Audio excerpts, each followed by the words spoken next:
이중적분의 응용을 같이 공부하도록 하겠습니다. 이 절에서는 다양한 형태의 응용을 다뤄보려고 하는데요.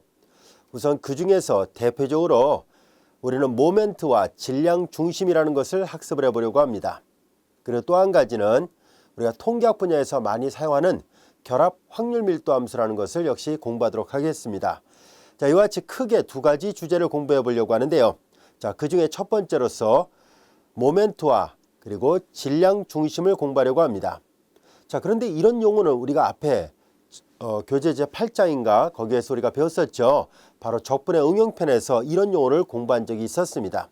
자, 그런데 앞에 8장에서 배웠을 때는 단일 적분을 이용해서 표시를 해왔다면 이제는 이중적분을 이용해서 그와 똑같은 형태의 모멘트라는 개념과 그리고 질량 중심이라는 것을 구해보려고 합니다.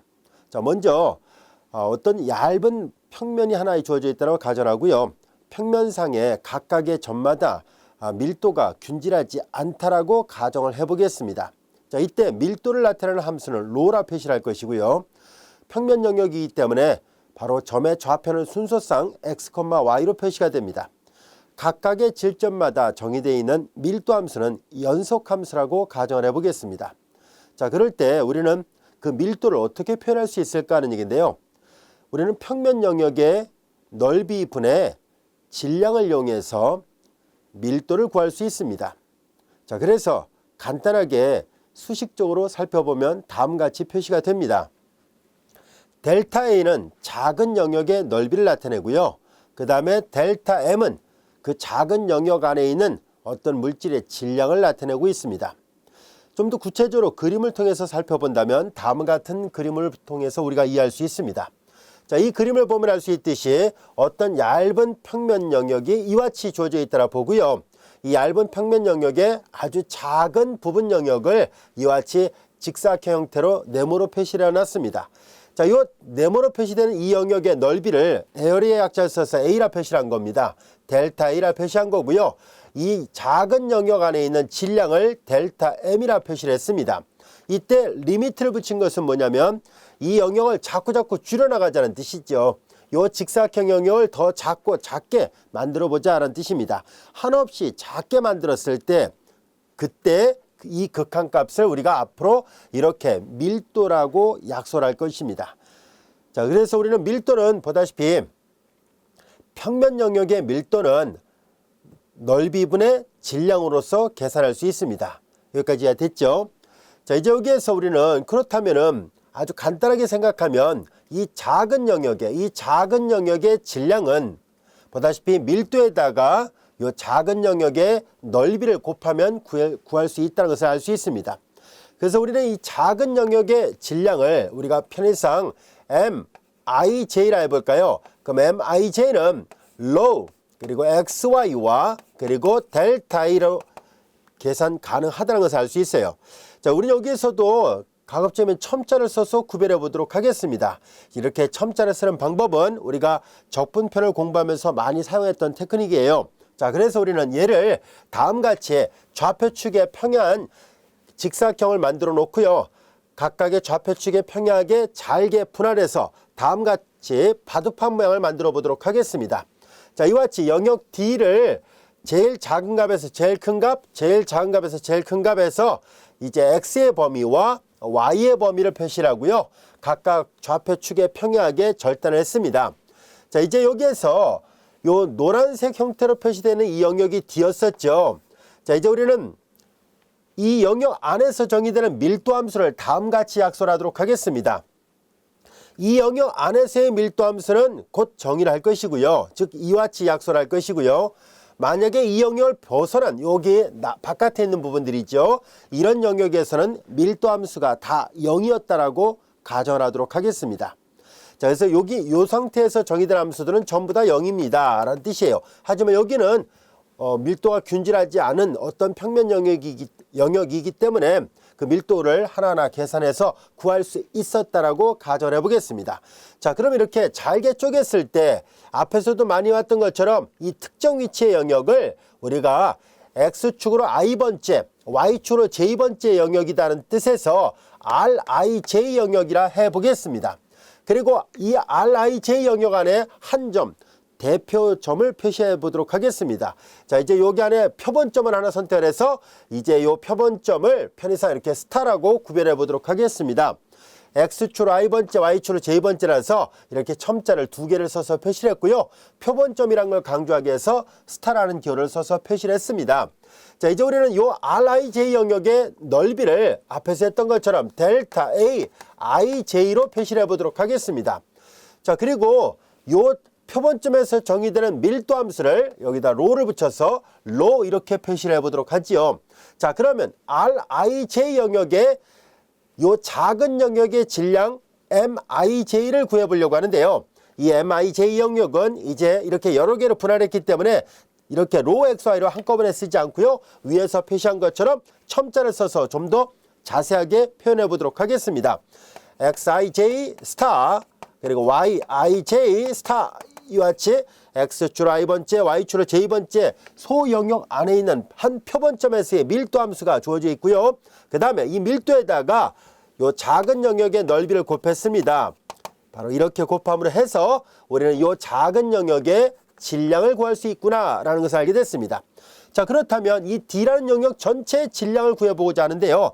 전체의 질량은 대략 다음같이 구할 수 있겠네요.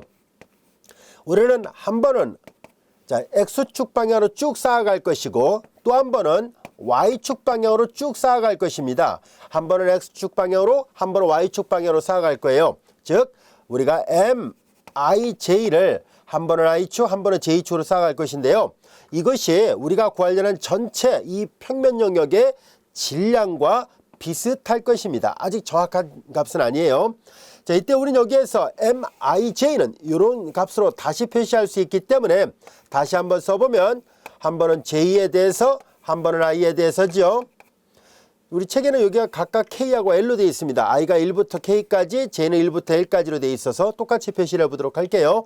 MIJ는 이 오른쪽에 있는 이 밀도 함수 XIJ 스타와 YIJ 스타 그리고 델타 AIJ로 표시할 수 있습니다.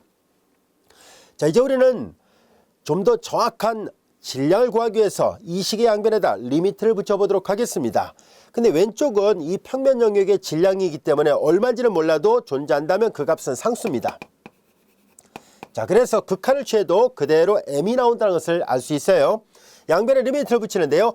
자, 여기에서는 k를 무한대로 보내고 여기에서는 또한 l을 무한대로 보내도록 하겠습니다. 즉 극한을 두 번 취하겠다는 뜻이고요. 책에는 이 리미트 밑에다 L, K 그리고 화살표 무한대 이렇게 되어 있어요. 즉 L과 K를 각각 무한대로 보낸다라는 의미라서 선생님이 이제 편의상 두 개를 분해해서 표시를 했습니다. 이렇게 두 개를 분해하려고 했던 이유는요. 우리 앞에서 이중적분의 정의를 할 때도 살펴본 것처럼 리미트하고 시그마 한 짝이 각각 인터널 기호로 바꿀 수 있기 때문입니다. 그래서 적분 기호가 두 번 나타나는 이중적분으로 이 평면 영역의 질량을 계산해 보려고 합니다. 자, 이제 XIJ 스타, YIJ 스타, 델타 AIJ와 같이 되어 있어요. 자, 이제 우리는 앞에서 설명한 것처럼 리미트 하나랑 시그마 하나가 각각이 인터널 기호로 바뀌어요. 이런 것들이 두 개씩 있잖아요. 그래서 한 번은 I가 1부터 K까지 가고 K가 무한대로니까 요게 한 짝이 돼가지고 인터널 기호로 바뀌고요. 또 하나는 J가 1부터 L까지고 L이 무한대로 하니까 여기가 또한 한 짝이 돼가지고 인터널 기호로 바뀌니까 얘가 바로 이중적분이 되겠구나라는 것을 알 수 있고요. 이 영역 D 내부 안에서의 이중적분이 됩니다. 이제 우리는 IJ는 이 시그마 때문에 붙인 건데요. 인터널 기호로 바꿨으니까 첨자를 떼어내고요. 마찬가지로 작은 요 영역 안에서의 표본점이라는 걸 강조하기 위해서 스타를 붙였었는데 이제 우리는 아주 잘게 쪼개놨으니까 이 D 안에 있는 모든 점을 다 지칭하게 되죠. 그래서 스타를 떼어내겠습니다. 그래서 로 XY 요 밀도 함수입니다. 델타는 우리가 잘 알다시피 DA로 쓸 수 있다는 것을 알 수 있죠. 자, 이와 같이 됐고요. 물론 뒤에는 직교좌표일 때는 DX, DY로 바꿀 수 있습니다. 왜냐하면 요 간격이 델타 XI, 요 간격이 델타 YJ라 했을 때 요거 다시 쓰면 델타 XI, 델타 YJ로 되기 때문에 델타 X는 DX로 델타 Y는 DY로 바꿀 수 있으니까 여기를 직교좌표기 XY 좌표기를 사용한다면 DX, DY로 바꿀 수 있습니다. 따라서 우리는 질량 M을 이렇게 표현할 수 있구나 하는 것을 알 수 있고요. 로는 이 D 영역 안에서 정의되어 있는 밀도 함수입니다. 앞서도 얘기한 것처럼 D를 벗어난 나머지 영역에서는 밀도 함수를 0으로 약속을 하고 있습니다. 여기까지가 됐죠. 자, 이제 우리는 이와 같이 밀도 함수가 주어졌을 때 밀도 함수를 주어진 영역 안에서 이중적분한다는 것은 이 평면 영역 D의 질량을 구하는 문제였구나 라는 것을 알게 됐습니다. 많은 학생들이 이중적분을 왜 배우고 있나요? 라고 질문하는데요. 바로 이와 같은 응용을 보면 알 수 있습니다. 밀도 함수를 가지고 이중적분하게 되면 그 어떤 평면 영역의 얇은 막의 어떤 질량을 구하는 것이 가능하다라는 것을 알 수 있게 됐습니다. 여기까지가 되셨죠? 자, 이제 우리는 물리학에서는 또 이와 같은 밀도 함수를 다음 같은 전하밀도라는 것을 이용해서 또 사용하기도 하는데요. 즉 총 전하량을 구할 때 지금 유도했던 것과 비슷한 개념을 정의하기도 또 합니다. 즉 전하밀도라는 것을 정의하는데요. 보통 전하밀도는 우리가 그냥 밀도는 로라는 기호를 써서 표시하는데요. 이렇게 단위 넓이당 전하량을 다루는 전하밀도는 시그마라는 기호를 써서 표시를 하도록 하겠습니다. 그래서 우리 앞서 얘기한 것처럼 밀도 함수를 이중적분하면 질량이 나오는 데 비해서 보다시피 얘가 전하밀도라면 전하밀도를 똑같은 위치에요. 영역 D 이상에서 이중적분하면 총 전하량이 나옵니다. D 안에 있는 총 전하량을 구할 수 있습니다라는 얘기예요. 그래서 이와 같이 해서 물리학 분야에서 또 공학 분야에서 많이 응용할 수 있게 됩니다. 여기까지가 됐죠. 자, 이제 그렇다면은 이와 같은 총 전하량을 구하는 문제는 전하밀도가 주어지기만 하면 계산이 가능하겠군요. 그래서 이거와 관련된 예문을 하나 풀어보도록 하겠습니다. 예제 1번 같이 한번 살펴보도록 할까요? 자, 전하가 그림과 같이 삼각형 영역 D 위에 분포되어 있고, 자, 이런 도형이에요. 보다시피 1,0, 0,1, 1,1을 지나는 이런 직각삼각형 안에 분포가 되어 있습니다. 그리고 그 영역 안에 있는 임의점, XY 이 안에 있는 임의점 XY에서 전하밀도를 X와 Y의 고배 형태로 표시가 됐습니다. XY 고배 형태로 되어 있을 때 이때 전체 전하량을 구해보세요 라고 되어 있습니다. 그러면 전하밀도가 주어진 상태고요. 앞서 살펴봤죠. 총 전하량은 전하밀도가 주어지기만 하면 이중적분으로 구할 수 있다라고 얘기를 썼으니까 그렇게 해서 구해보도록 하겠습니다. 자, 이제 그렇다면 예제 1번의 풀이를 여기다 한번 해볼까요? 자, 이제 우리는 총 전하량을 구하려고 합니다. 영역 D상에서 시그마 X, Y는 X 곱하기 Y로 되어 있습니다. 여기까지가 됐죠? 자, 이제 이거를 이 영역 안에서 이중적분 하기만 하면 되겠네요. 자, 그런데 이렇게 되어 있으니까 우리 앞에서 배웠던 것처럼 얘를 반복적분으로 바꿔야 되는데요. 자, X를 상수 범위로 볼까요? 그러면 X의 범위를 상수 범위로 보면 바깥으로 적분해야 되죠? X를 0과 1 사이 있고요. Y의 범위가 그럼 변수 범위로 본다면 Y를 먼저 적분해야 됩니다. Y의 범위를 먼저 적분해버리면 자, 이제 얘가 좌표측에 평행한 직사각형 영역이 아니기 때문에 그래서 우리는 Y축에 평행하게 직선을 그어서 인, 아웃을 따져야 된다고 얘기를 했었죠. 그래서 Y축에 평행하게 직선을 그었을 때 들어가는 선과 나오는 선을 찾아야 돼요. 들어가는 선은 여기 있죠. Y 콜 1-x예요. 이건 기울기가 마이너스 1이고 Y절편 1을 지나는 직선입니다. 그래서 들어가는 선은 Y가 1-x. 항상 이 안쪽에 있는 요 변수가 적분 구간이 상수간이 아니라 변수간이라면 언제나 그것은 바깥쪽에 있는 변수를 포함하고 있어야 된다라고 얘기를 썼어요. 자, 이제 들어가는 선은 1-x고요. 나오는 선은 y 콜 1입니다. 그래서 이와 같이 됐죠. 자, 이제 이거 반복 적분하는 건 어렵지 않죠. 우리가 많이 해왔던 거예요. 이 안에 있는 변수를 y에 대해서만 편적분을 합니다. 그래서 2분의 1 x, y의 접이 됐죠. 그리고 이제 y의 범위를 1-x에서부터 1까지를 적분하면 됩니다. 자, 종점 대입한 값에서 시점 대입한 값 뺍니다. y 대신에 대입하는 거예요. 그래서 2분의 1 x는 그대로 있고요. 자, y 대신에 1에 접혀봤자 1이고 y 1-x의 전체에 접한 거 빼야 되죠. 자, 이제 dx예요. 전개를 해서 적분하도록 하겠습니다. 자, 일단 2분의 1은 상수니까 바깥으로 내보낼까요? 그리고 인테그랄 0부터 1까지가 되고요. 자, 그래서 요거부터 먼저 전개한 다음에 나중에 x를 합시다. 따로 계산할게요. x 여기 있고요. 1-1 마이너스 플러스가 돼서 2x 마이너스 x 제곱인데 앞에 마이너스 했으니까 마이너스 x의 제곱돼서 이게 지워집니다. 전개하니까 2x의 제곱 마이너스 x의 3승 dx가 됐군요. 자, 이제 요거 계산해 볼까요? 요거 적분하면 3분의 2x의 3승 마이너스 4분의 1 x의 4승이에요. 3입니다. 자, 그래서 종점 대입한 값에서 시점 대입한 값 뺀 다음에 통분을 해보면은 다음같이 되는군요. 12분의 8에서 3을 빼니까 5 이와 같이 됐습니다. 그래서 다 계산하니까 24분의 5 이와 같이 됐어요. 그리고 단위는 보다시피 쿨롱이에요. 제곱미터당 쿨롱이로 되어 있습니다. 그래서 자, 이렇게 되어 있구나 라는 것을 알게 됐습니다. 여기까지 됐죠. 그래서 보다시피 전하 밀도가 주어지기만 하면 총 전하량을 구하는 것은 방금 전에 유도했던 이 밀도 함수가 주어졌을 때 질량 구하는 거와 진배 없습니다. 여기까지가 됐죠. 그래서 물리학 분야에서는 주로 이쪽 부분을 많이 사용하고 있습니다. 자, 이제 우리는 그렇다면 지금은 질량을 구하는 문제라든가 총 전하량을 구하는 문제를 다뤄봤는데 앞에 교재 제8장 적분에 응용해서 했던 것처럼 모멘트와 질량 중심이라는 것을 알아보려고 합니다.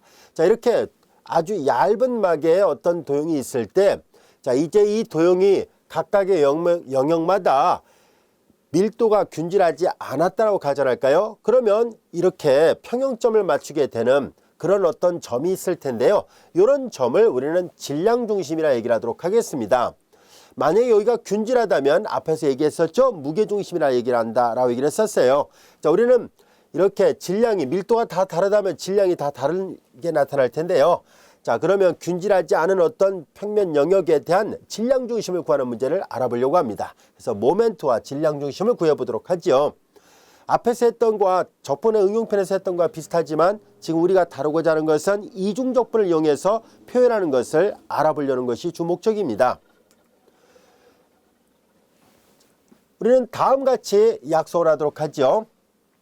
X축에 관한 얇은 막의 모멘트를 우리는 다음같이 정의하도록 하겠습니다.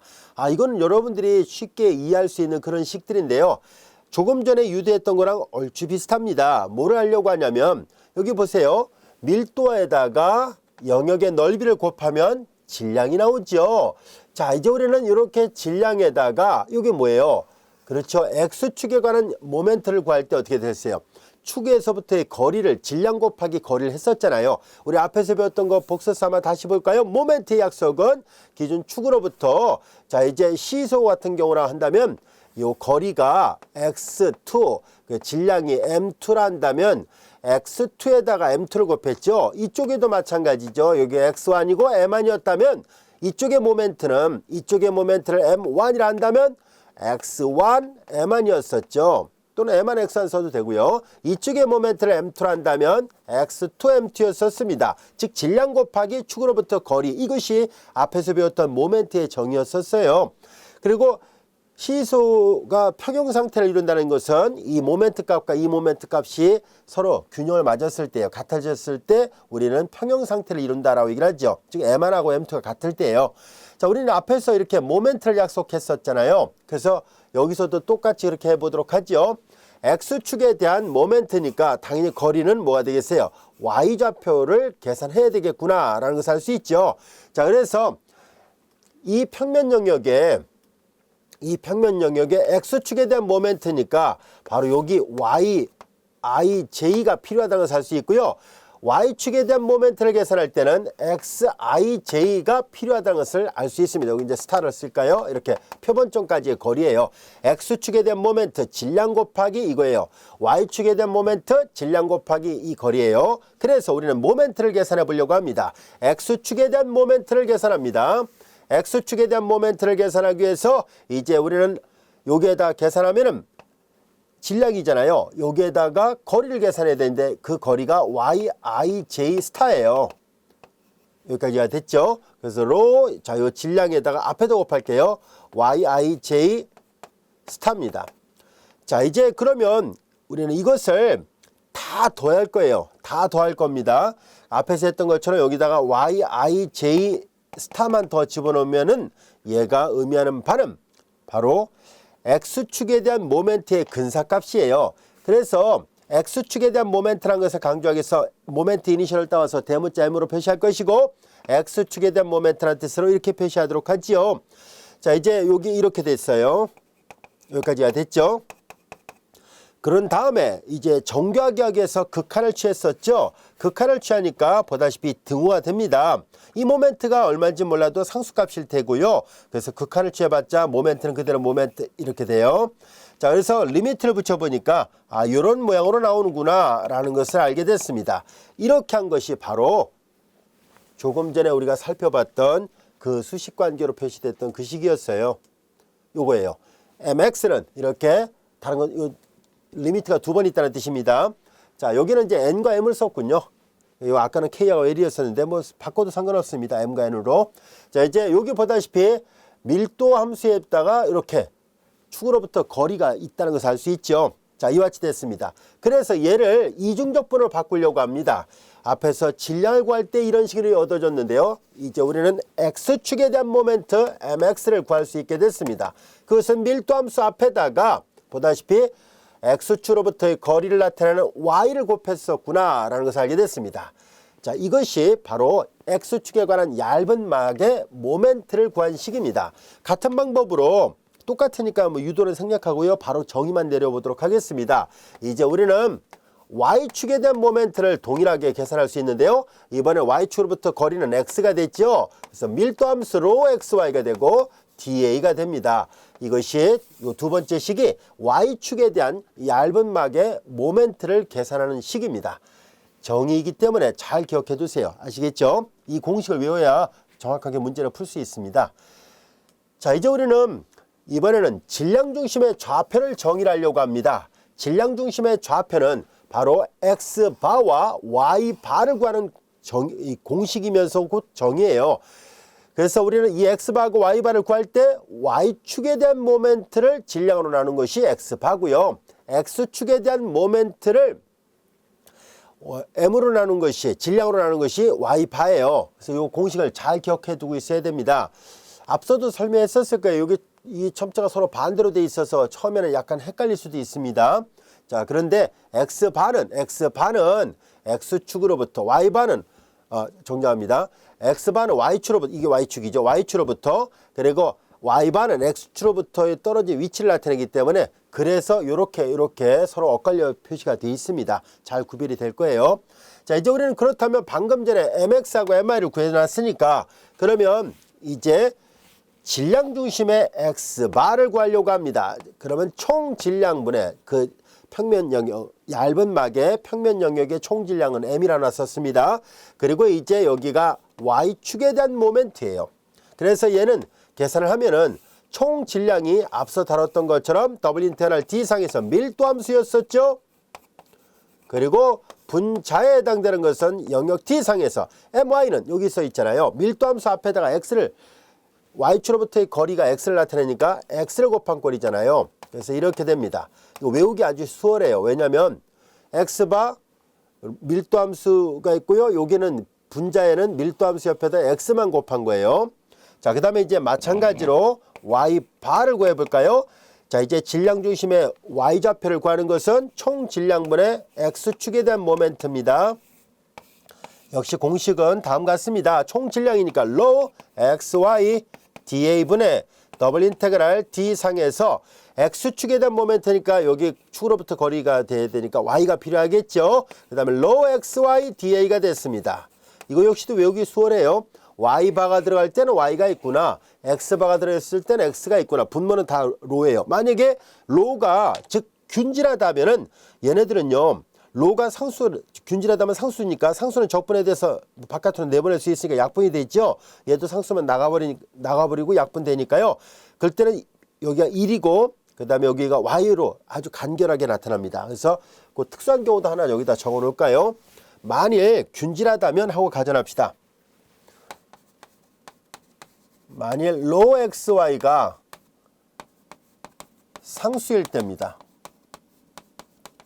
그러면 이 질량 중심은 곧 무게 중심이 된다라고 얘기를 했었죠. 그래서 무게 중심으로 x바를 구하는 것은요. rho가 상수니까 나가버려서 이 분자의 상수와 분모의 상수와 똑같은 게 약분이 돼요. 그래서 상수함수일 경우에는 여기를 그냥 1d예요. 우리 이중적분에서 p적분 함수가 1이면 영역 d의 넓이와 같다라고 얘기를 했었죠. 네, 넓이 구하는 문제가 됩니다. 그 다음에 이제 영역 d상에서 여기는 xda가 돼요.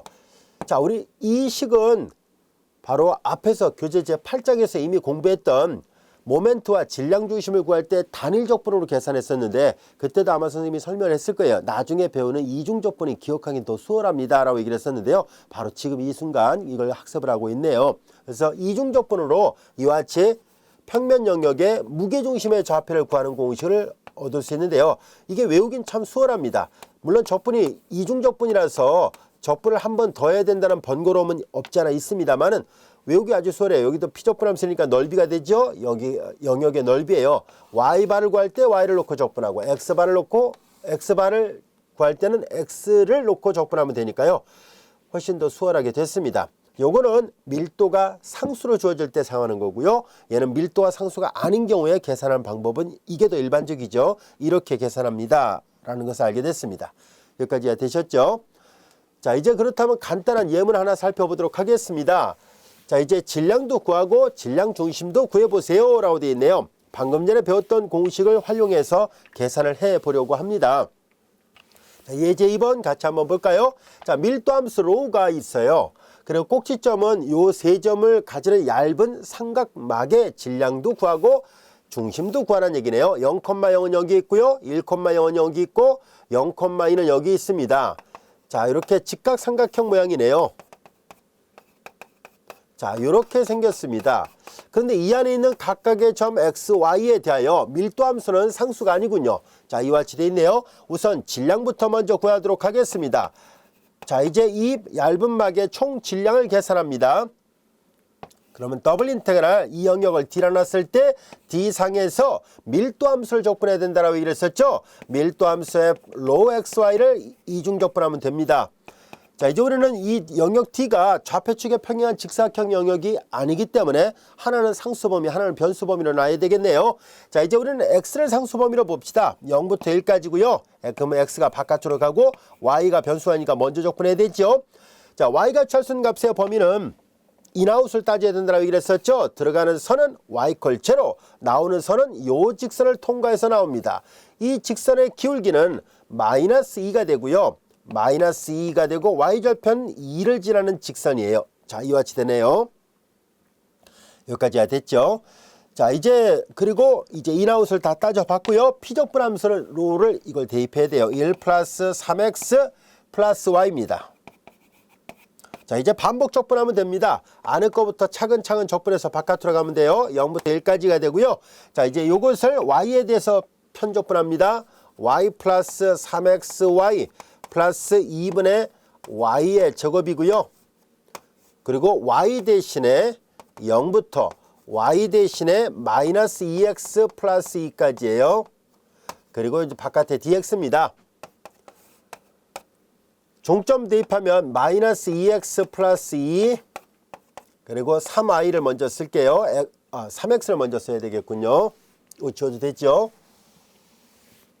지금 지운 이 공식은 곧 이걸 질량 중심을 구할 때 활용할 수 있습니다. 자, 이제 여기 y를 대입하는 거니까 3x를 놔두고요. 마이너스 2x 플러스 2가 되고요.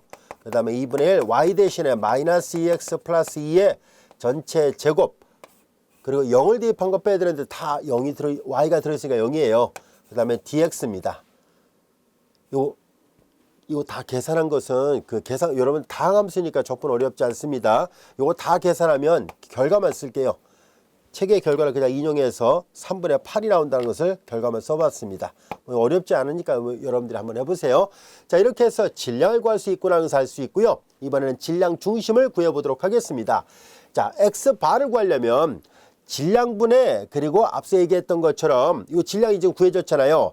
그래서 x바를 구하는 여기다 쓸까요? x바를 구하는 공식은 방금 전에 여기다 썼다 지웠습니다만 여기가 질량이거든요.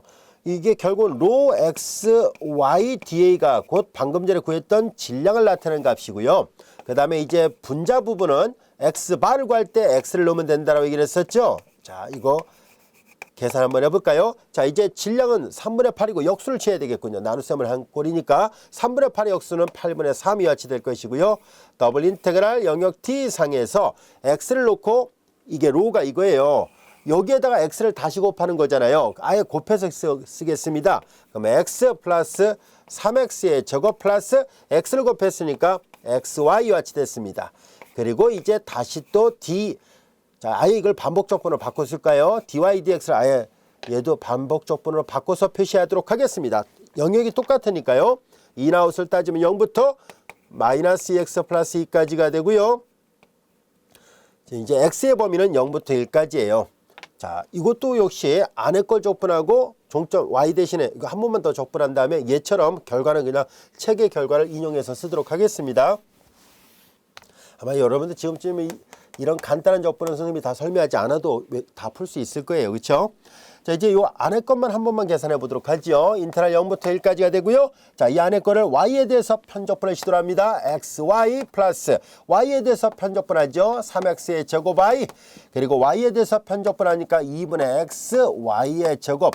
그리고 구간 y를 0부터 y를 여기 마이너스 2x 플러스 2까지 적분합니다. 그리고 dx예요. 자, 그리고 한 번 적분한 것까지만 표시하도록 하죠.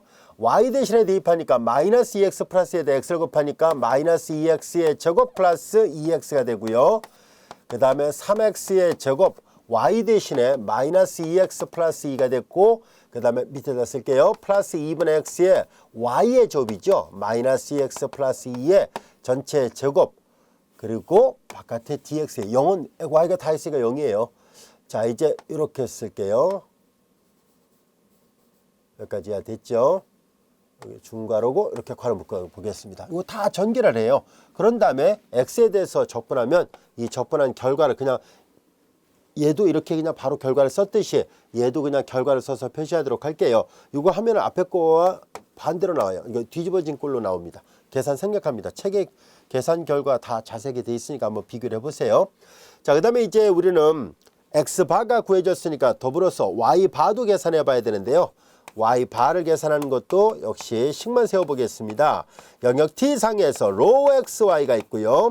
그 다음에 dA, 그 다음에 이번에는 여기에다가 y만 놓고 계산하면 되죠. 이렇게 계산하면 됩니다. 요거 아까 계산했던 것처럼 3분의 8의 역수니까 8분의 3이 같이 됩니다. 8분의 3이 같이 될 것이고요. 그 다음에 얘도 마찬가지로 반복 적분 계산합니다. x가 철수값은 0부터 1이고 y는 0부터 마이너스 2x 플러스 2가 되고요. 로에다가 y를 곱하는 거죠. 로에다가 바로 y를 곱하겠습니다. 로는 여기 있습니다. 아까는 x를 곱했었는데요. 지금 y를 곱하니까 y 더하기 3xy예요. y 더하기 3xy 그리고 플러스 y의 제곱 그리고 이것을 y에 대해서 적분한 다음에 다시 x에 대해서 하면 됩니다. 이거 계산 생략해도 되죠. 이제 하는 방법 다 알고 있을 거예요. 이거 다 계산하면은 16분의 11이 나옵니다. 역시 책의 결과를 그냥 인용했습니다. 자, 이제 간단한 경우는 여러분들이 이제 쉽게 구할 수 있을 거라 생각해서요. 어려운 적분이 아닌 그냥 다항함수의 적분이라서 선생님이 생략을 했습니다. 여러분들 꼭 한번 풀어보세요. 자, 이렇게 해서 우리가 질량과 질량 중심을 구하는 것은 이중적분을 이용해서도 구하는 것이 가능하다라는 것을 알 수 있는데요. 여러분들이 이런 내용들은 앞에서 배웠던 8장의 적분의 응용편에서 배웠던 것처럼 단일 적분으로도 한번 해보세요. 결과는 똑같이 나온다는 것을 확인해 볼 수 있을 겁니다. 근데 선생님 개인적인 의견으로 본다면 이중적분이 기억하기가 훨씬 더 좋아요. 그래서 적분을 한 번 더 해야 된다는 번거로움도 없잖아 있긴 있습니다만 식을 오랫동안 유지할 수 있다는 또 다른 장점도 있네요. 그래서 뭐 본인이 이제 취사 선택하시기 바랍니다. 하지만 우리는 지금 이중적분을 배우는 단원이다 보니까 이중적분을 이용해서 우리가 질량과 그리고 질량 중심을 구할 수 있다는 것을 알게 됐습니다. 여기까지가 되셨죠? 자, 그래서 다 계산해 보니까 8분의 3과 16분의 11이 요 질량 중심의 좌표였구나 라는 것을 알게 됐습니다.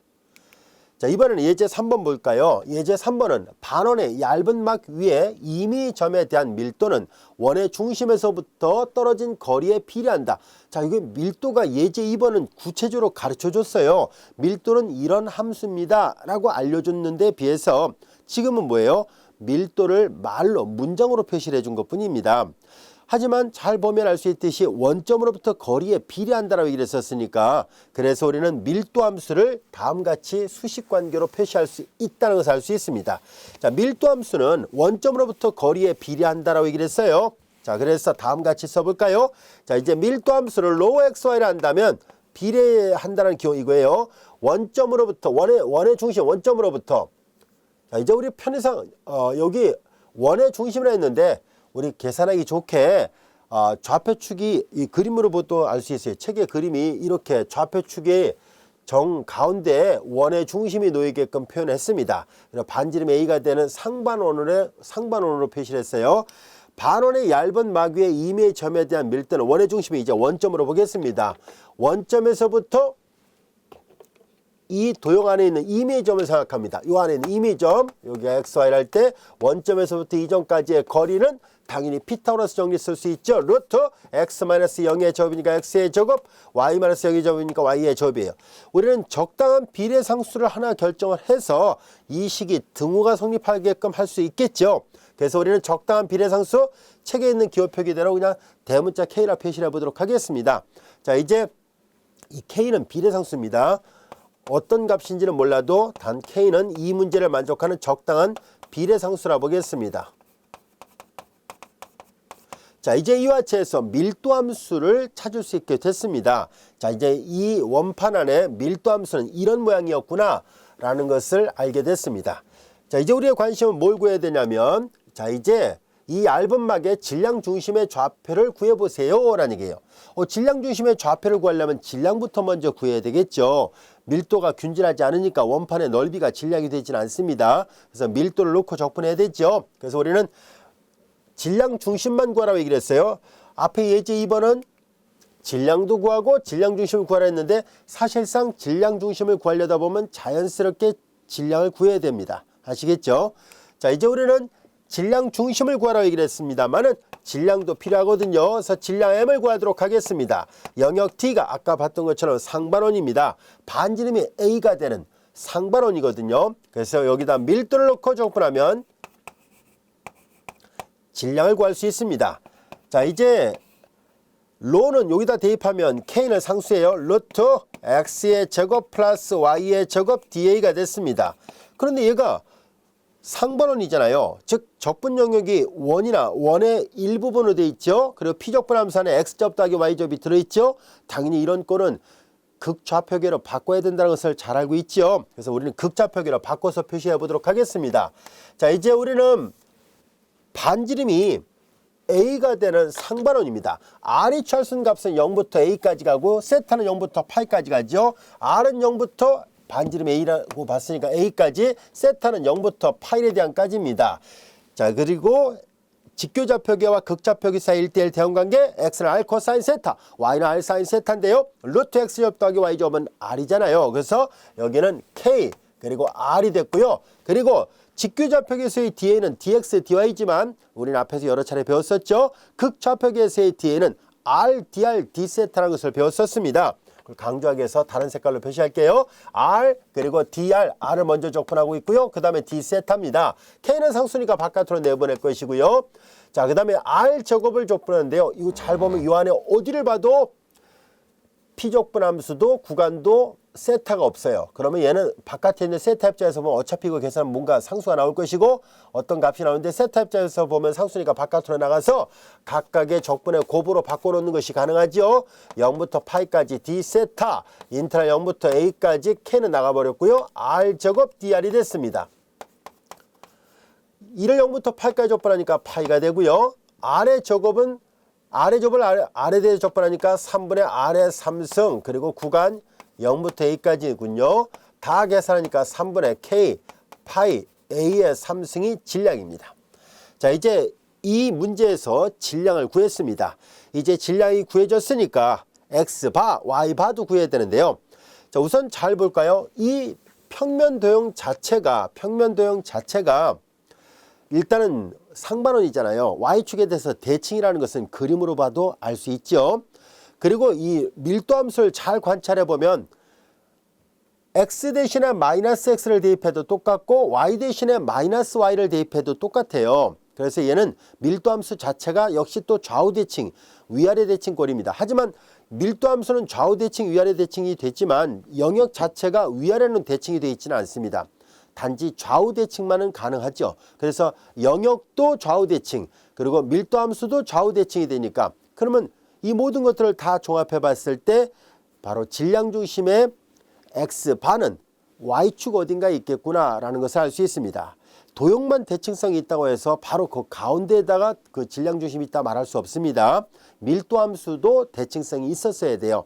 이 두 가지를 동시에 다 만족하고 있기 때문에, 그래서 x바는 따로 구할 필요가 없다는 것을 알게 됐습니다. 이제 x바는 대칭성으로부터 0입니다. 단 이때 대칭성은 영역만 대칭성을 본 게 아니에요. 아시겠죠? 밀도 함수도 두 가지를 같이 봐야 됩니다. 만약 얘는 대칭성이 있는데 얘가 대칭성이 없다? 직접 계산합니다. 또 얘가 대칭성이 있는데 얘가 대칭성이 없다? 역시 직접 계산을 해야 돼요. 아시겠죠? 그래서 둘 다 영역과 로가, 그냥 간단하게 로라 쓸게요. 그냥 로 xy를 쓸까요? 로가 대칭성이 있기 때문입니다. y축의 대칭이라 구체적으로 써놓을까요? 영역과 로가 y축 대칭이기 때문입니다. 이렇게 대칭성이 있으면은요, 굳이 대칭성을 정확하게 우리가 이해하고 있다면은, 그러면은 이렇게 계산하지 않아도 됩니다. 학교 시험에도 마찬가지로 이렇게 이유를 써주면 돼요. 실제 계산 안 하고 바로 이렇게 뭔가 결론이 나왔을 때는 대칭성을 쓰겠다는 뜻인데요. 대칭성에 의해서 x바가 0이라는 것을 알게 됐습니다. 자, 이제 우리 남은 과제는 y바를 구하는 것이군요. y바를 구하는데요. y바를 구하기 위해서는 이제 앞서 얘기한 것처럼 영역 D상에서 여기가 로 xy, 요건 아까 얘기했던 질량이 되죠. 영역 D상에서 y바면 여기다 y를 넣고 적분해야 된다고 얘기를 했었죠. 자, 이것이 질량 중심의 y좌표를 구하는 공식이에요. 분모는 이미 계산이 났습니다. 3분의 k 파이 a 3승인데 그 나눗셈이니까 역수를 취해야 되죠. 자, 그래서 여기다 다시 쓰면 k 그리고 파이 a의 3승분의 3이 나왔습니다. 여기까지 됐죠. 자, 그리고 이제 요 이중적분을 계산하도록 하죠. 조금 아까 풀었던 예제 2번은 단순한 다항함수라서 따로 적분하지 않고 결과만 썼는데요. 얘는 직접 다 결과를 구할 수 있을 때까지 계산해 보도록 하겠습니다. 자, 이제 우리는 요 식에서 더블 인테그랄 로가 k예요. k는 상수니까 아예 바깥으로 내보내겠습니다. 바깥으로 내보냈고요. 남은 것은 루트 y가 있고요. 루트 x의 제곱 플러스 y의 제곱 da였었습니다. 자, 여기 k는 서로 소거됐고요. 파이 a의 3승분의 3이 되고, 자, 이제 우리는 영역 자체가 상반원이죠. 적분 영역이 원의 형태를 띠고 있고 원이나 또는 원의 일부분이고 피적분함수 안에 x제곱 더하기 y제곱이 들어있으니까 당연히 얘도 극좌표계로 바꿔야 된다는 것을 알 수 있죠. 그래서 극좌표로 바꿉니다. r이 최소값은 0부터 a까지가 되고요. 세타는 0부터 파이까지입니다. x는 r 코사인 세타, y는 r 사인 세타입니다. 그리고 루트 x제곱 더하기 y제곱은 r이에요. r을 앞에다 하나 쓰겠습니다. 이렇게. 그리고 da는 r dr d 세타라고 얘기를 했었죠. r 그리고 dr d 세타 이와 같이 됩니다. 자, 이제 얘네들도 마찬가지로 앞에서 했던 것과 비슷한 방법으로 적분할 수 있는데요. 요거는 잘 보면 이 안에 피적분함수 안에 사인 세타가 있어요. 그래서 사인 세타를 바깥으로 내보내면 0부터 파이까지 피적분함수가 곱셈 형태로 되어 있어요. 그런데 바깥으로 내보내면 남는 것은 r의 3승 r에 대해 적분하고 0부터 a까지잖아요. 바깥에 있는 세타에서 본다면 얘가 상수 역할에 불과하니까 얘도 바깥으로 내보낼 수 있습니다. 그래서 각각의 적분의 곱으로 바꿔 쓸 수 있습니다.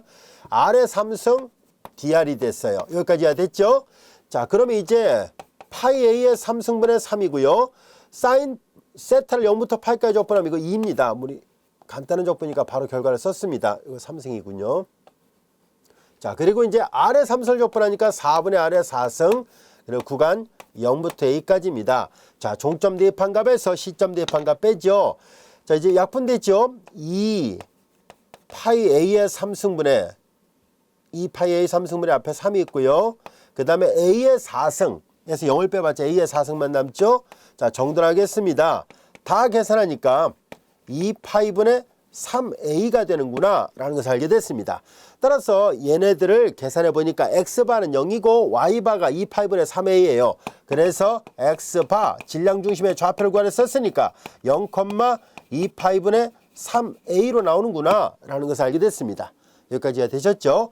그래서 보다시피 이렇게 그림선으로 봐도 알 수 있듯이 0,281의 3a가 이 문제를 만족하는 질량 중심의 좌표입니다. 이해되셨죠?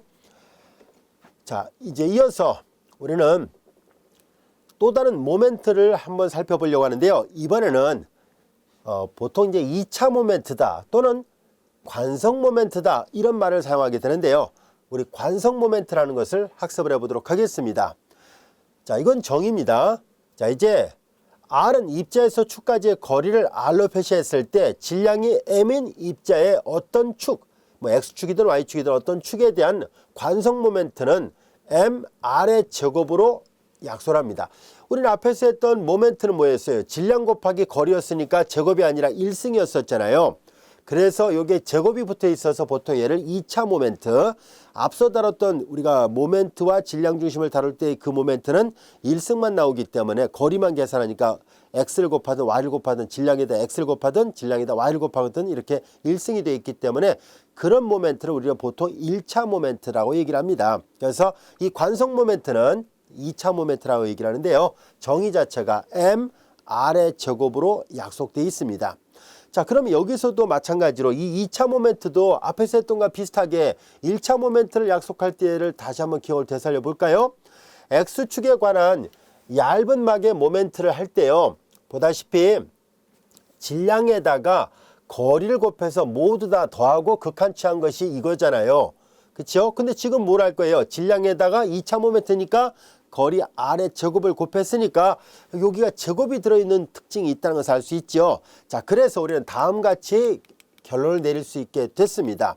자, 그래서 아까 했던 것과 비슷하지요. 이제 제곱을 붙여놨기 때문에 여기 제곱이 들어있어요. 이것을 우리는 X축에 대한 얇은 막의 2차 모멘트 또는 다른 말로 관성 모멘트라 얘기를 합니다. 용어를 잘 기억해 두세요. 물리학책 같은 데 보면 많이 나오는 용어 중에 하나입니다. 관성 모멘트예요. 그래서 IX. 자, 이제 아까는 우리가 MX를 썼는데 이제는 이 관성 이너셔의 약자를 썼어요. 그래서 I라는 기호를 보통 씁니다. 그래서 이제 제곱이 붙어 있다는 걸 잊지 않도록 하세요. 관성 모멘트는 이렇게 제곱이 있습니다. 같은 방법으로 Y축에 관한 얇은 막의 관성 모멘트는 역시 다른 것 앞에서 했던 모멘트와 똑같죠. Y축에 대한 모멘트를 했던 것과 비슷한데 제곱만 달라져 있어요. 그래서 관성 모멘트는 이렇게 제곱이 붙어 있고요. 자, 이렇게 요걸 인테그랄 이중적분으로 계산한 것처럼 얘도 더블 인테그랄로 계산하면 다음같이 나옵니다. 여기까지 됐죠? 그리고 또 한 가지 우리는 원점에 대한 관성 모멘트라는 것을 새롭게 또 약소를 합니다. 원점이라서 보통 첨자 제로를 써서 표시하는데요. 이 원점에 대한 관성 모멘트에 대한 수학적 정의는 다음같이 되어 있습니다. 여기 잘 보세요. 적분이 갖고 있는 선형성 성질로부터 따로따로 띄어서 적분한다면 얘는 이런 꼴이라는 것을 알 수 있죠. dx의 제곱 로우 xy da하고 그리고 더블 인테그랄 d상에서 y의 제곱 로우 xy da죠.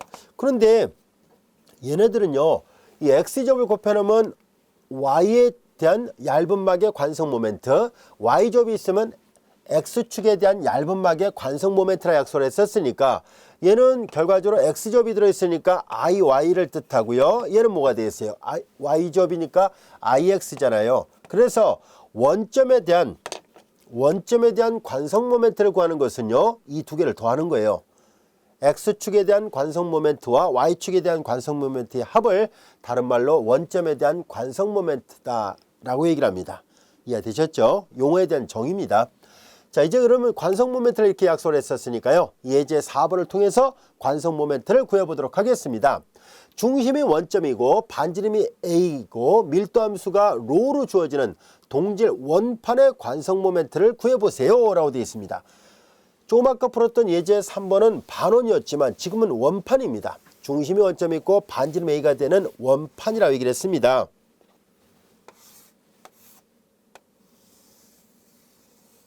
자, 이렇게 돼 있어요. 중심 원점에 있고요. 자, 이제 여기에서 밀도함수가 주어져 있고요. 이 각각의 영역 안에 있는 밀도함수 로 xy를 그냥 로로 표시했는데요. 자, 동질 원판의 관성 모멘트를 구하시라는 얘기예요. 그냥 밀도함수가 일정하다는 뜻입니다. xy 위치에 상관없이 균질한 원판의 관성 모멘트를 구하시라는 얘기인데요. 자, 이제 우리는 밀도함수가 상수죠. 그리고 이 영역 자체를 D라 놓겠습니다. D 자체가 좌우 대칭, 위아래 대칭이죠. 그러니까 대칭성이 있다는 것을 알 수 있습니다. 자, 그래서 우리는 먼저 I0부터 먼저 구해볼게요. 원래 I0가 IX가 IY를 각각 구해서 더해야 되지만 이 문제는 I0를 먼저 구하고 나서 IX, IY를 구하는 게 더 빠른 방법이에요. 물론 각각을 구해서 해도 돼요. 하지만 계산의 편리성을 고려해서 I0를 먼저 계산하려고 합니다. 왜 I0를 먼저 계산하려고 하는지는 곧 우리가 이 문제를 풀다 보면 자연스럽게 알게 돼요. 한번 볼까요? I0를 구해보려고 합니다. I0의 정의는 영역 D상에서 X의 제곱 플러스 Y의 제곱, 그리고 그 다음에 이제 여기에 앞에서 봤던 것처럼 I0를 구할 때는 여기 있어야 돼요. 밀도함수가 있어야 됩니다. 그런데 밀도함수가 뭐라 했어요? 로라 얘기를 했고, 로는 상수니까 당연히 적분교 바깥으로 내보낼 거예요. 자, 그런데요, 얘가 잘 보세요.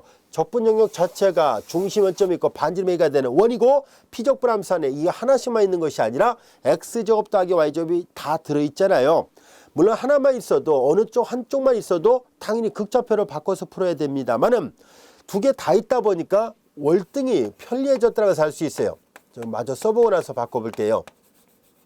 자, 직교좌표기로 계산하는 것보다 극좌표기가 더 낫다는 것을 알 수 있어요. R은 0부터 A까지가 되고, 세타는 이제 원 전체니까 한 바퀴 빙 돌아서 0부터 2파이까지가 되고요.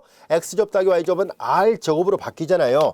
만약에 한쪽만 있었으면 뭐예요? X는 R 코사인 세타니까 여기에 코사인, 또 Y제곱만 있었다면 여기에 Y는 R 사인 세타니까 R제곱 사인 세타의 제곱이 하나 더 들어있어야 되는데요. 지금은 X제곱 더하기 Y제곱으로 되어 있어서 오히려 깔끔하게 얘가 그냥 R제곱으로 나왔고요. 여러분들이 잘 알다시피 뒤에는 RDRD 세타예요. RDRD 세타가 같이 됩니다. 자, 이제 요 안에 어디를 봐도 바깥에 있는 세타가 없네요. 앞에서 얘기했던 것처럼 각각의 적분의 곱으로 바꿔놓으려고 합니다. 0부터 2파이까지 D세타가 되고요. 인터널 0부터 A까지 R3승 DR이 됐습니다. 여기까지 이해가 됐죠? 마저 계산하면, 이거 계산하면 2파이가 되고요. R의 3승을 0부터 A까지 적분하면 4분의 R의 4승인데 0부터 A까지 대입하면 그냥 바로 계산하겠습니다. 4분의 A 4승입니다. 정도를 할까요? 그러면 2분의 로, 그 다음에 파이 A의 4승이구나 라는 것을 알게 됐습니다. I0 원점에 대한 관성 모멘트를 구해보니까 이와 같이 구해졌어요. 여기까지가 됐죠? 자, 이번에는 IX하고 IY를 각각 따로따로 구해야만 하는데요. 우리는 따로따로 구해도 값이 구해집니다. 그런데 우리는 잘 들여다보세요. 이 밀도가 만약에 균질하지 않았다면 당연히 따로따로 계산했었어야 돼요. 근데 앞에 예제 3번에서 했던 거와 마찬가지로 대칭성을 쓰도록 하겠습니다. 도형 자체가 좌우 대칭, 위아래 대칭이고 이 밀도함수도 역시 균질하기 때문에, 그래서 상수함수니까 어디든 간에 다 똑같잖아요. 그래서 이런 대칭성 때문에, 그래서 우리는 그러면 이 IX나 IY 값이 같게 나오겠구나 라는 것을 알게 됐습니다. 그래서 IX하고 IY가 같기 때문에 결과적으로 우리는 이 값은 뭐예요? IX 더하기 IY인데 2배 IX를 계산한 꼴이 되잖아요. 그래서 IX나 IY는 2분의 1 I0로 구할 수 있겠구나 라는 것을 알 수 있습니다. I0 방금 전에 계산했죠. 그래서 4분의 파이, 그리고 로를 먼저 쓸까요? 로를 먼저 쓰겠습니다. 4분의 로 파이, 그리고 A의 4승으로 구할 수 있습니다. 여기까지가 됐죠. 직접 구해도 상관없습니다. 적분이 어렵진 않은데요. 이 도형이 갖고 있는 대칭성과 밀도함수가 균질하다는 성질을 이용해서 바로 이렇게 똑같은 값이 나올 테니까 결과적으로 IX 더하기 IY 있지만 2배 IX와 같아서 2로 나눈 거예요. 이해가 되셨죠? IY도 마찬가지고요. 자, 이제 우리는 여기에서 이렇게 해서 원점에 대한 관성 모멘트를 구하는 문제를 살펴봤습니다. 자, 근데 방금 전에 구했던 것을 조금 활용을 해보도록 하겠습니다. 이 관성 모멘트는 물리학에서 많이 사용하거든요. 이제 이 회전 운동을 하는 물체에 대한 관성 모멘트를 구한다는 말은 여러분들이 일반 물리학 책 같은 데서도 많이 공부를 했었을 거예요. 자, 그거랑 밀접한 관련이 있는데요. 자, 이 관성 모멘트를 이게 원이에요. 자, 원점에 대한 관성 모멘트 쉽게 말해서요. 얘가 바퀴라고 가정해 볼게요. 바퀴고요. 바퀴의 중심이에요. 자, 그래서 자, 이제 이 원점에 대한 관성 모멘트를 계산한 값이 어떤 의미가 있을까 하는 것을 알아보려고 해요. 자, 이제 우리는 이 원판의 넓이를 생각을 해보고 또한 질량도 같이 한번 생각해 보도록 할까요? 먼저 질량부터 보겠습니다. 이 원판의 질량은 우리가 잘 알다시피 여기다 따로 계산할까요? 질량은 영역 D상에서 밀도함수를 넣어야 되는데요. 자, 보다시피 밀도함수가 균질하기 때문에 상수가 돼서 바깥으로 나갑니다. 자, 그러면 여기가 피적분함수 1인데요. 1이면 당연히 영역의 넓이와 같다라고 얘기를 했었죠. 영역의 넓이를 계산합니다. 반지름의 A가 되는 원의 넓이니까 파이 반지름의 제곱이 됐죠. 자, 이와 대해서 질량이 이렇게 구해졌구나 라는 것을 알게 됐습니다. 자, 원점에 대한 관성 모멘트를 계산한 식을 다시 한번 이 질량을 이용해서 다시 표시를 해보려고 합니다. I0를 다시 표시해 보려고 하는데요. 2분의 1 그리고 로 파이 A의 4승은 A의 제곱을 곱하고 다시 A의 제곱을 곱하면 되겠군요. 그렇죠? A 4승입니다. 2분의 1 로 파이 A의 4승이 됐죠. 근데 요거는 방금 전에 우리가 보다시피 질량과 같다는 것을 알게 됐습니다. 요거를 질량 M으로 바꿔놓도록 하겠습니다. 그럼 2분의 1 M 그리고 A의 제곱 이와 같이 됩니다. 자, 그래서 이 원점에 대한 관성 모멘트가 어떤 의미가 있을까 하고 봤더니 바로 두 개 곱함과 같다는 얘기니까 만약에 질량이 많이 나가면 관성 모멘트 값이 커지겠군요. 그 다음에 A의 제곱이니까 당연히 이 원이 크면 원의 반지름이 즉 원점으로부터 멀어지면 멀어질수록 관성 모멘트 값이 커진다는 것을 알 수 있습니다. 이 관성 모멘트가 커진다는 것은 무슨 말이냐면은 바퀴가 크면 클수록 또한 질량이 많이 나가면 많이 나갈수록 이 물체를 움직이게끔 하는데 걸리는 힘이라든가 이런 것들이 더 크다는 얘기예요. 움직이는 것뿐만 아니라 멈추게 하는 것도 그만큼 더 많은 에너지가 소모된다는 것을 알 수 있습니다. 관성 모멘트가 크다는 얘기는 그만큼 더 힘이 많이 가해진다 또는 에너지를 많이 소모한다 이렇게 볼 수 있습니다. 이해되셨죠?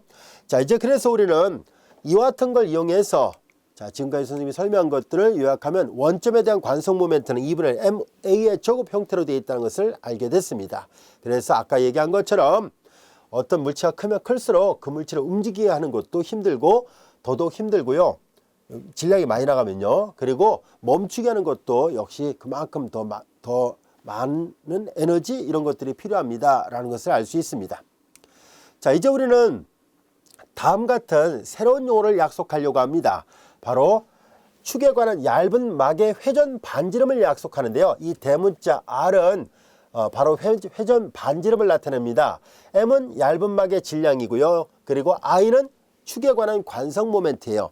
그래서 R 제곱은 이렇게 M분의 I 이렇게 돼요.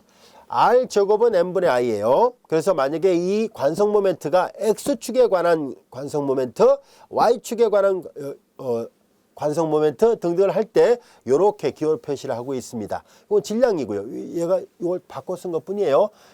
R 제곱은 M분의 I예요. 그래서 이렇게 회전 반지름을 계산하는 식은 이렇게 각각 이와 같이 나옵니다. 자, 이건 정의예요. 자, 이 정의를 이용해서 예제 5번을 한번 풀어보도록 하겠습니다. 자, 예제 4번 방금 전에 구했던 이 원판의 X축에 관한 회전 반지름을 구해보세요 라는 얘기예요. X축에 관한 회전 반지름을 구해보라 하는 얘기입니다. 자, 그런데 X축에 관한 회전 반지름은 요걸 가지고 계산하면 되는군요. 그래서 이제 요 그대로 계산합니다. 이제 주어진 식에서 Y 회전 반지름을 구하는 이 공식은 여기가 제곱이 있습니다. 자, 방금 전에 질량을 계산했었죠. 로 파이 A 제곱이에요. 로 파이 A의 제곱이 됐고요. 그 다음에 IX를 계산하는데 IX는 IY나 다 똑같이 4분의 로 파이 A 4승입니다. 그래서 이거는 옆에다 내렸을까요? 4분의 로 파이 A의 4승 이렇게 돼요. 자, 그래서 로 파이 약분되고요. 그 다음에 A제곱 약분됐으니까 4분의 A의 제곱이라는 것을 알 수 있습니다. 이 제곱한 게 이렇게 돼 있었으니까요. 그래서 이제 반지름이니까 양수예요. 음수는 나올 리가 없죠. 그래서 2분의 A가 되는구나 라는 것을 알게 됐습니다. 마찬가지로 Y축에 관한 회전 반지름도 똑같네요. 그래서 X축에 관한 회전 반지름은 이렇게 되고요. Y축에 관한 회전 반지름도 이와 같이 됩니다. 똑같습니다. 이건 X 이렇게 바를 두 번 붙인 거랑 똑같아요. 자, 여기까지가 됐죠. 자, 그래서 우리는 이와 같이 이중적분의 응용 단원에서 우리가 관심 있게 살펴보려고 했던 주제가 두 가지가 있었다라고 얘기를 했었잖아요. 그 중에 첫 번째는 이와 같이 우리가 질량 중심이라든가 모멘트라든가 이런 것들을 다뤄볼 수 있었습니다. 자, 그리고 이제 중간중간에 보면 뭐 2차 그 모멘트가 있었고요. 그렇죠? 그리고 또한 이렇게 관성 모멘트에 대한 회전 반지름과 하는 것들도 살펴볼 수 있었습니다. 자, 우리는 이중적분을 이와 같이 물리학이나 또는 공학 분야로의 응용도 살펴봤었는데요. 이제 그렇다면은 우리의 생각을 이제는 통계학 분야에서 다뤄지는 결합 확률 밀도 함수로 우리가 한번 또 확대해서 우리 이중적분의 응용을 알아보려고 합니다.